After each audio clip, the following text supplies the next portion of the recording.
Assalamualaikum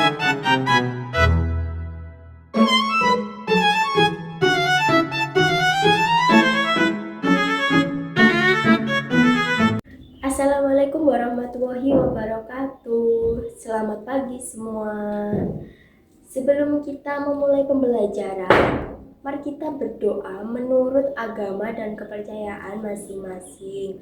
Berdoa dimulai.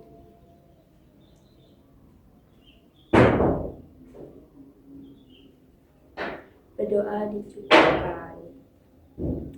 Oke, gimana nih kabar kalian hari ini? Semoga kalian semua dalam keadaan sehat dan siap untuk belajar. Oke, sebelum kita masuk ke materi hari ini, Ibu ingin mengingatkan sedikit tentang materi minggu lalu, yaitu tentang dasar-dasar komunikasi. Nah, minggu lalu kita sudah membahas bahwa komunikasi dalam perkantoran sangat penting karena menjadi sarana untuk menyampaikan informasi, pesan, maupun instruksi antar pegawai agar pekerjaan bisa berjalan dengan baik. Coba Ibu ingin bertanya sedikit untuk mengingat kembali materi minggu lalu. Nah, menurut kalian nih, mengapa komunikasi yang baik sangat dibutuhkan dalam lingkungan perkantoran? Ada yang ingin mencoba menjawab?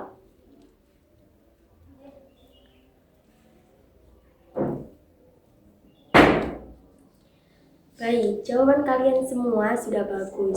Dari situ, kita bisa melihat bahwa komunikasi yang baik dapat mencegah kesalahpahaman dan membantu pekerjaan menjadi lebih efektif. Nah, setelah mengingat kembali materi minggu lalu, hari ini kita akan mempelajari materi tentang surat menyurat atau korespondensi yang sering digunakan dalam kegiatan administrasi perkantoran. Nah, ada tujuan pembelajaran. Setelah mempelajari materi korespondensi atau surat menyurat, kalian diharapkan dapat memahami apa itu korespondensi, mengetahui fungsi surat, memahami bagaimana menulis surat yang baik dan efektif, serta mengenal jenis amplop, bentuk surat, dan lipatan surat yang digunakan dalam kegiatan persuratan. Di sini ada pengertian korespondensi. Nah, korespondensi adalah cara seseorang atau suatu instansi untuk menjalin hubungan dengan pihak lain melalui surat secara berkelanjutan. Nah, orang yang melakukan kegiatan surat menyurat ini disebut koresponden. Dalam kegiatan ini terjadi pertukaran surat antara dua pihak atau lebih, di mana satu pihak mengirim surat dan pihak lain menerima serta dapat memberikan balasan. Nah, dengan adanya surat ini, komunikasi tetap bisa berjalan walaupun tidak bertemu secara langsung.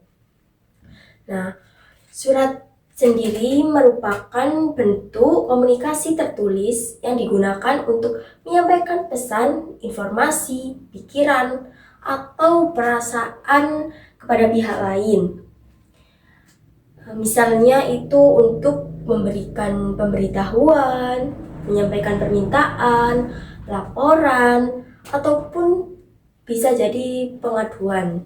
Nah, sebelum itu, coba Ibu ingin bertanya sedikit. Menurut kalian, mengapa surat harus ditulis dengan bahasa yang jelas dan tidak berbelit-belit?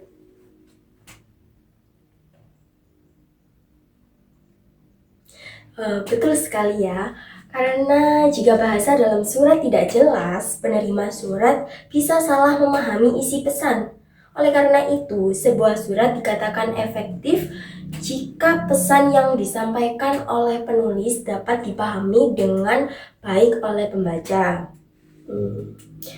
Dalam penulisan surat juga ada aturan-aturan yang perlu diperhatikan, seperti mengikuti pedoman atau persuratan dinas, memperhatikan bentuk atau format surat, serta menggunakan bahasa yang formal dan baku. Jika surat dikirim dalam bentuk cetak, kita juga bisa memperhatikan kertas, amplop, dan cara melipat suratnya. Perlu kalian ketahui ya, juga bahwa kegiatan surat menyurat di kantor tidak hanya dilakukan oleh satu orang saja. Biasanya ada beberapa pihak yang terlibat, mulai dari membuat konsep surat, memeriksa bahasa, mengirim surat, hingga menyimpan arsip surat tersebut. Nah, secara umum, korespondensi dibagi menjadi dua, yaitu korespondensi internal dan korespondensi eksternal. Nah, apa sih korespondensi internal? Korespondensi internal yaitu surat menyurat yang terjadi di dalam suatu organisasi, misalnya antar bagian dalam satu kantor. Nah, yang korespondensi eksternal yaitu surat menyurat dengan pihak luar organisasi seperti mitra kerja, investor, atau instansi pemerintah. Jadi, dapat kita simpulkan bahwa korespondensi merupakan kegiatan saling berkirim surat untuk menyampaikan informasi secara resmi antara dua pihak atau lebih. Nah, ini yang B ada fungsi surat. Ada beberapa fungsi surat, yaitu yang pertama, sebagai bukti tertulis. Surat ini biasanya dijadikan bukti jika terjadi masalah atau perselisihan di kemudian hari. Misalnya pada surat perjanjian atau kontrak kerjasama. Nah, yang kedua, sebagai alat pengingat. Surat membantu mengingat kembali hal-hal yang sudah disepakati sebelumnya, seperti surat pesanan atau surat undangan. Yang ketiga, surat bukti sejarah. Surat dapat digunakan sebagai bahan peneliti untuk mengetahui kegiatan suatu organisasi atau perusahaan di masa lalu. Yang keempat, sebagai wakil organisasi. Surat dapat mewakili atau menggambarkan sebuah organisasi ketika berkomunikasi dengan pihak lain. Nah, yang kelima ini ada sebagai pedoman kerja. Surat dapat menjadi panduan dalam menjalankan tugas atau pekerjaan, misalnya pada surat tugas. Yang keenam, sebagai sarana promosi. Surat ini juga bisa memperkenalkan atau mempromosikan perusahaan, karena biasanya terdapat identitas perusahaan pada kepala surat. Baik anak-anak, setelah kita memahami pengertian korespondensi dan fungsi surat, sekarang kita akan membahas tentang surat yang efektif. Sebuah surat dikatakan efektif jika pesan yang ingin disampaikan oleh penulis bisa dipahami dengan jelas oleh penerima tanpa menimbulkan kesalahpahaman. Oleh karena itu, dalam menulis, kita tidak boleh sembarangan. Surat harus disusun dengan teknik penyusunan yang benar. Misalnya, setiap bagian surat harus disampaikan pada posisi yang tepat. Kemudian bahasa yang digunakan harus bahasa Indonesia yang baik dan baku, serta menggunakan kertas dengan ukuran yang sesuai jika surat tersebut dicetak. Selain itu, isi surat juga harus ringkas, jelas, dan tidak berbelit-belit, supaya penerima surat bisa langsung memahami maksud dari surat tersebut.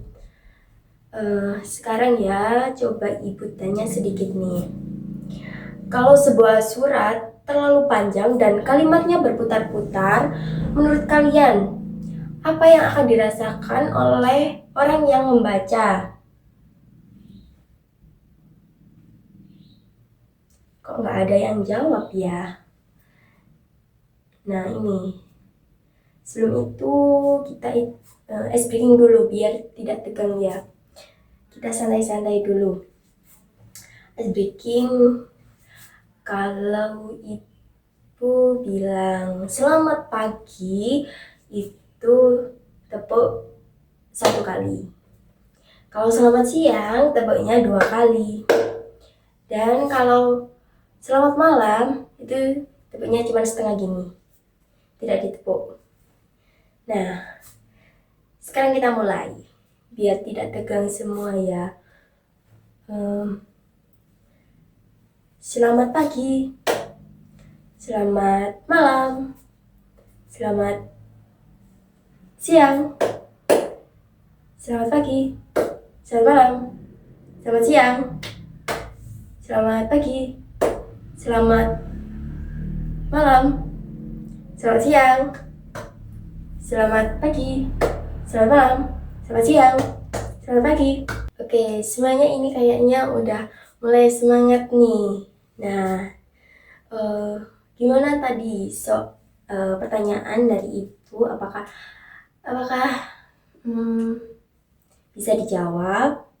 Apa soalnya? Oh ya, pertanyaannya itu, kalau sebuah surat terlalu panjang dan kalimatnya berputar-putar, menurut kalian apa yang akan dirasakan oleh orang yang membaca?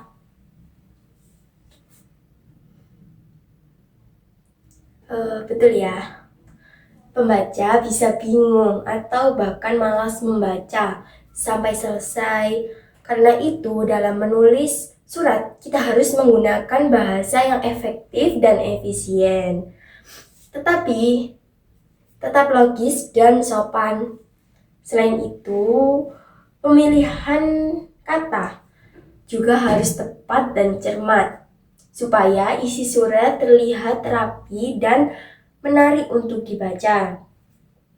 Nah, di sini ada beberapa ciri surat yang efektif yang perlu kalian perhatikan. Nah, yang pertama itu ada penulis harus memahami bentuk atau format yang digunakan. Misalnya, surat resmi atau surat dinas. Yang kedua, saat menulis surat, kita harus seolah-olah sedang berbicara langsung dengan penerima surat, sehingga bahasanya tetap jelas dan mudah dipahami. Yang ketiga, isi surat harus langsung pada inti tujuan atau to the point dan menghindari kalimat yang bertele-tele. Jadi, bisa kita simpulkan bahwa surat yang efektif adalah surat yang ditulis dengan susunan yang benar, menggunakan bahasa yang jelas dan baku, serta langsung menyampaikan tujuan surat secara singkat dan mudah dipahami. Baik, selanjutnya ada hambatan menulis surat. Nah, secara umum, hambatan utama dalam menulis surat terdiri dari motivasi, persepsi, dan teknis. Yang pertama ada motivasi. Nah, motivasi adalah dorongan atau keinginan untuk menulis. Jika seseorang tidak memiliki motivasi, maka ia akan merasa malas atau menunda untuk menulis surat.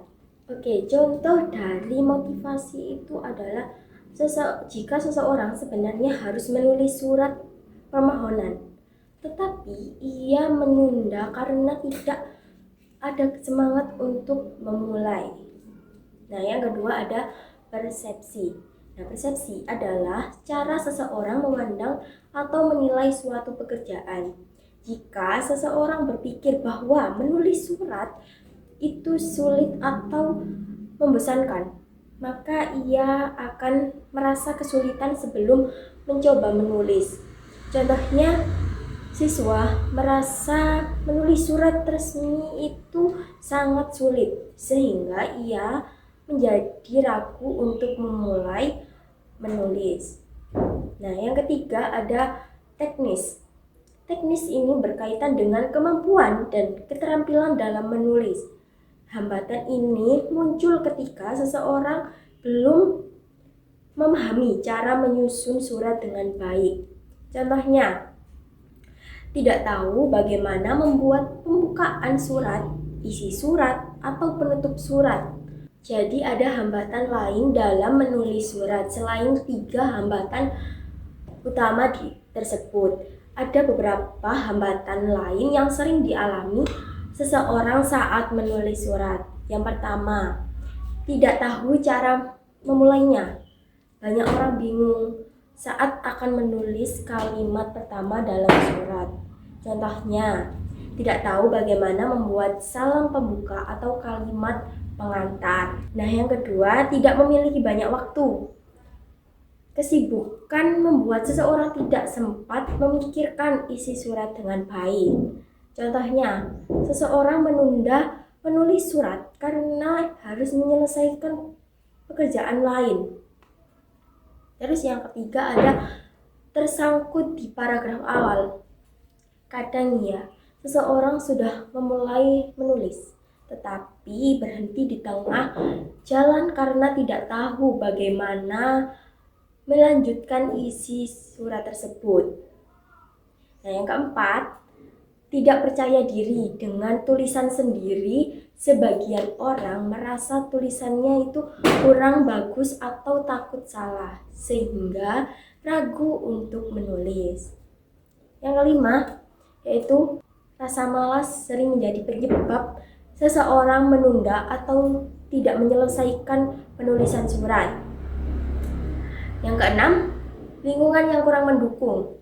Nah, lingkungan yang ramai atau banyak gangguan dapat membuat seseorang sulit berkonsentrasi saat menulis. Contohnya, menulis di tempat yang bising sehingga sulit berpikir. Nah, selanjutnya yang ketujuh, bahasa yang sulit. Kesulitan memilih kata atau menyusun kalimat dapat menjadi hambatan saat menulis surat. Contohnya, tidak tahu kata-kata yang tepat untuk menyampaikan maksud dalam surat resmi. Terus yang kedelapan, yang terakhir, yaitu merasa kurang ilmu. Seseorang merasa tidak memiliki pengetahuan yang cukup tentang isi surat atau cara penulisannya yang benar. Contohnya, tidak mengetahui format surat resmi atau bagian-bagian surat resmi. Baik, selanjutnya ada jenis-jenis amplop. Amplop adalah pembungkus surat yang digunakan untuk melindungi isi surat agar tetap rapi, aman, dan menjaga kerahasiaan isi surat tersebut. Selain itu, amplop juga memudahkan dalam proses pengiriman surat kepada penerima. Ternyata amplop memiliki beberapa jenis yang berbeda dan setiap jenis memiliki fungsi yang berbeda sesuai dengan kebutuhan. Sekarang kita akan membahasnya satu persatu. Jenis amplop yang pertama adalah amplop surat biasa. Amplop ini adalah jenis amplop yang paling sering digunakan dalam kehidupan sehari-hari. Biasanya amplop digunakan untuk mengirim surat pribadi, surat kepada teman atau keluarga, surat undangan sederhana. Amplop ini juga bentuknya sederhana dan mudah ditemukan. Jenis amplop yang kedua adalah amplop surat berjendela. Amplop ini memiliki bagian transparan atau plastik kecil di bagian depan amplop. Fungsi dari bagian transparan tersebut adalah agar alamat penerima yang tertulis di dalam surat bisa terlihat dari luar amplop. Jadi kita tidak perlu menuliskan alamat lagi pada amplop. Amplop seperti ini sering digunakan oleh perusahaan atau kantor karena lebih praktis dan menghemat waktu. Nah, di sini ibu ingin bertanya, menurut kalian nih, Mengapa perusahaan lebih sering menggunakan amplop berjendela?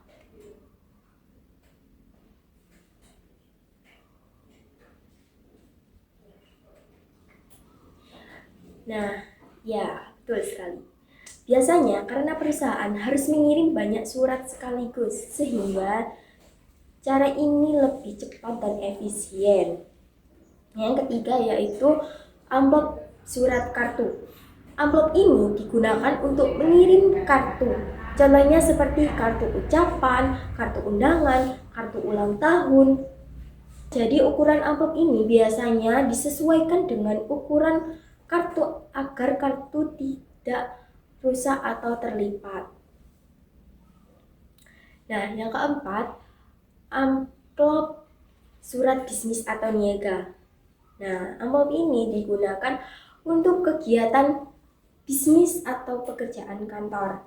Biasanya digunakan untuk mengirim surat penawaran, surat pesanan, surat kerjasama, dokumen perusahaan.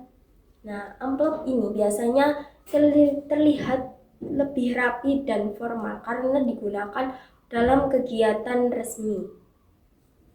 Yang kelima, amplop surat pendek.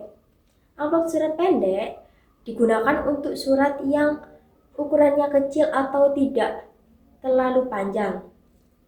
Biasanya digunakan untuk surat yang isinya tidak terlalu banyak atau tidak terlalu panjang. Yang keenam, amplop surat panjang. Berbeda dengan amplop-amplop sebelumnya, amplop surat panjang digunakan untuk dokumen atau surat yang ukurannya lebih panjang.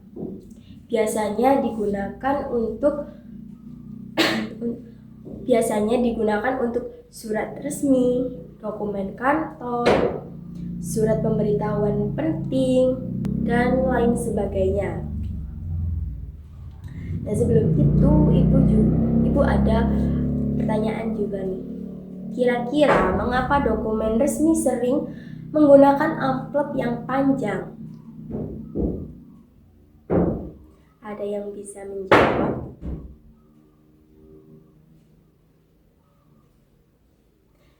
Nah ya, jadi hal ini karena dokumen tersebut biasanya memiliki ukuran kertas yang lebih besar sehingga membutuhkan amplop yang sesuai agar tidak rusak. Yang ketujuh ada amplop surat katalog. Amplop katalog ini digunakan untuk mengirim dokumen yang jumlahnya lebih banyak atau lebih tebal. Contohnya itu seperti katalog produk, brosur, dokumen perusahaan, dan lain sebagainya. Amplop ini biasanya lebih besar dan lebih kuat dibandingkan amplop biasa. Yang kedelapan yaitu ada amplop surat mata terkait. Amplop ini memiliki lubang kecil dan tali pengikat. Amplop ini bisa dibuka dan ditutup kembali tanpa merusak amplop. Biasanya amplop ini digunakan untuk menyimpan dokumen yang sering dibuka dan ditutup. Yang kesembilan yaitu amplop surat kancing bertali. Amplop ini memiliki kancing dan tali sebagai pengikat penutup amplop sehingga dokumen yang ada di dalamnya bisa tersimpan dan aman. Biasanya amplop ini digunakan untuk menyimpan dokumen penting atau arsip kantor agar tidak mudah jatuh dan tergesek. Baik, selanjutnya yaitu bentuk-bentuk surat. Yang pertama yaitu full block style. Nah, full block style ini semua bagian surat yaitu kop surat, tanggal, alamat, isi surat, salam pembuka dan salam penutup, tanda tangan ada pada kiri atau rata kiri semua, tidak ada yang menjorok. Nah, yang kedua yaitu block style. Block style ini mirip sama full block, cuman tanggal, salam penutup, dan tanda tangan pindah posisi ke kanan. Isi surat tetap pada rata kiri. Nah, yang ketiga yaitu semi block style. Semi block style itu sama seperti block style. Tapi tiap paragraf isi surat baru itu menjorok ke kanan. Nah, yang keempat yaitu indented style. Indented style ini sama seperti semi block style, tetapi pada alamat tujuan pada setiap baris itu harus menjorok ke kanan. Dan yang kelima yaitu hanging paragraph style. Baris pertama alinea rata kiri, sedangkan baris berikutnya dalam paragraf menjorok ke dalam. Yang keenam yaitu official style atau surat resmi. Bentuk surat resmi terbagi menjadi dua, yaitu versi lama dan versi baru. Pada versi lama, alamat ditulis di sebelah kanan, sedangkan isi surat tetap di rata kiri. Nah, yang ketujuh ada new office style. Pada versi baru ini, isi surat baru menjorok ke dalam, sedangkan tanggal, salam penutup, dan tanda tangan ada pada di sebelah kanan. Yang lainnya di rata kiri semua.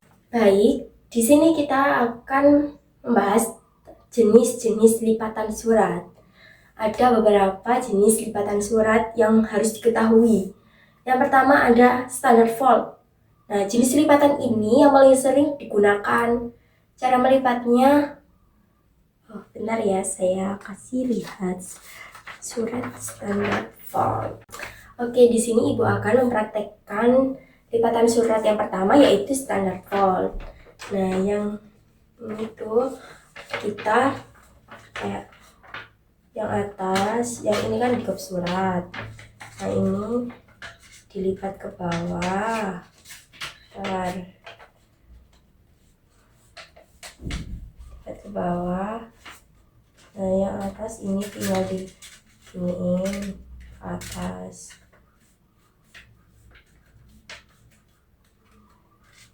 Pokoknya ini harus sama panjang.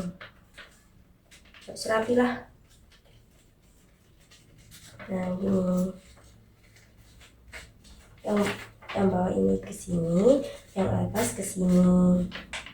Nah, jadi ini lipatan standard fold. Nah, yang kedua ada semi standard fold. Lipatan ini merupakan variasi dari jenis lipatan baku dengan sedikit perbedaan pada lipatan bagian atasnya. Cara melipatnya itu yang bawah kita lipat ke atas gini.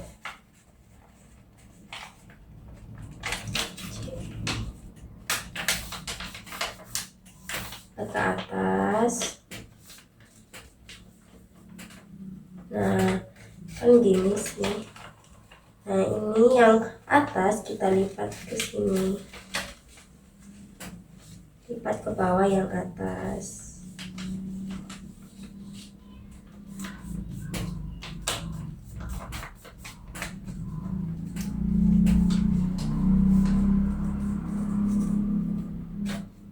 Nah, kayak gini. Yang bawah lipat ke atas. Nah, yang atas ini, yang bagian kop surat ini kita lipat ke bawah. Jadi segini. Nah, bagaimana? Apakah semuanya sudah mengerti? Sudah mengerti ya? Nah, yang ketiga ini ada lipatan accordion fold. Lipatan accordion ini juga merupakan variasi lain dari jenis lipatan baku. Cara melipatnya juga hampir sama. Nah, seperti ini. Ini yang atas dilipat ke belakang ini. Terus yang bawah ini dilipat gini. Nah, kayak gini. Nah, yang depan, yang atas ini, yang di atas ini itu adalah kop surat ya. Nah, sekarang kita yang keempat yaitu lipatan semi accordion fold. Jadi jenis lipatan ini merupakan variasi dari lipatan akordion. Cara melipatnya sama ya, yang apa tadi? Yang akordion fold. Jadi lipatan suratnya itu kayak gini. Yang bawah kita lipat ke belakang kayak gini, lipat ke belakang. Terus nah ini kan gini sih, ke belakang tapi kayak disisain yang atas ini, disisain. Nah yang sisanya di atas ini kita lipat ke bawah jadi kayak gini. Nah ini yang dinamakan lipatan semi akordion fold. Oke ya, kita lanjut. Yang kelima ada lipatan single fold. Lipatan ini merupakan jenis lipatan yang paling sederhana dan paling mudah cara melipatnya itu. Kita melipatnya itu nah yang atas kita lipat baik. Ngelipatnya itu kayak dibagi menjadi dua kayak gini loh. Nah kayak gini, dilipat jadi dua. Dilipat jadi dua ya. Nah sudah jadi. Ini yang dinamakan lipatan single fold. Oke, selanjutnya kita akan membahas ini, lipatan paralel double fold. Jenis lipatan ini merupakan variasi dari lipatan single fold. Cara melipatnya yaitu lipatan tunggal yang sudah terlipat sempurna dilipat sekali lagi dengan cara yang sama. Nah, begini, dilipat ke bawah dulu.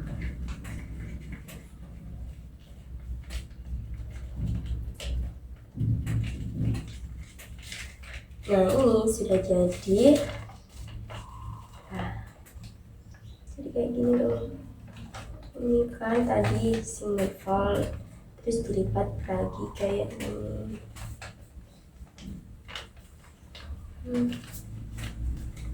Nah ini yang ketujuh ya, lipatan yang ketujuh yaitu French fold. Nah lipatan ini dahulu yang sering digunakan oleh para raja dan bangsawan di benua Eropa. Cara melipatnya yaitu yang atas kita lipat bagi menjadi dua, terus dilipat lagi kayak gini. Nah ini dilipat udah jadi ini. Oke, yang terakhir nih ada baronial fold. Jenis lipatan baron biasanya digunakan ketika memakai amplop ukuran panjang. Nah, cara melipatnya yang pertama membagi kertas menjadi dua dengan ukuran yang sama besar. Ini batasin, dilipat. Terus yang kedua melipat yang sebelah kanan. Kayak gini, lipat yang sebelah kanan gini loh. Terus dilipat lagi yang sebelah kiri yang harus sama panjang. Nah ini sudah jadi kayak gini kalau dibuka.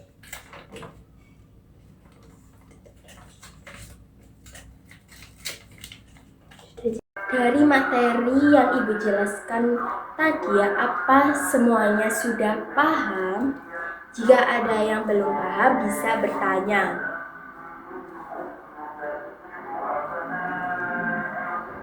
Oke, jadi paham semuanya ya. Nah, siapa yang bisa menyimpulkan dari materi yang kita pelajari pada hari ini? Ada yang mau menjawab?